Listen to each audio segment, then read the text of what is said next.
පාට කුරුල්ලෝ කතාවේ ඔයගොල්ලෝ හිතන්නේ යාළුවනේ මේ කෙවිනුයි මංජිතය කරපු මේ අද බොරුව මාට්ටු වෙන එකක් නැද්ද? ඇත්තටම මේ මංජිතගේ බොරුව නම් වැඩි කල නොගියම මාට්ටු වෙනවා. මොකද ෆොන්සේකා සර් කියන්නේ එසේ මෙසේ කෙනෙක් නෙමෙයි. ඉතින් ෆොන්සේකා සර්ට මේ ජයනාත් තියලා කතා කරන්නේ මංජිත කියලා ඔයගොල්ලෝ හැමෝම දන්නවා. ඉතින් මේ මංජිත කතා කරලා කිව්වට පස්සේ අනිවාර්යෙන් ෆොන්සේකා සර් හොයලා බලනවා ජයනාත්ගේ අසනීප තත්ත්වය. ඉතින් ජයනාත්ගේ අසනීප විමසන්න කතා කරාම නැවත අනිවාර්යෙන්ම මේ බොරුව මාට්ටු වෙනවා. ඒත් එක්කම ජයනාට්ට කෝල් කරනවා අනිත් පැත්තෙන් කෙවින්. ඉතින් කෙවින් කෝල් කරන්නේ ෆොන්සේකා සර් විදිහටයි. ඉතින් ඒ දේ ඉන්න නිම්නාවේ රස්සාවට නැවත එවන්න පුළුවන්.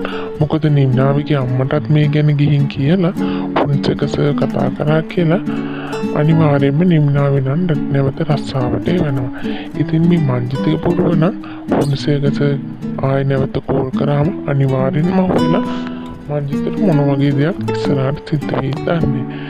ඉතින් යාළුවනේ මේ වගේ වීඩියෝ නැරඹීමට අමතක නොකර සබ්ස්ක්‍රයිබර්ස් කරලා තියාගන්න.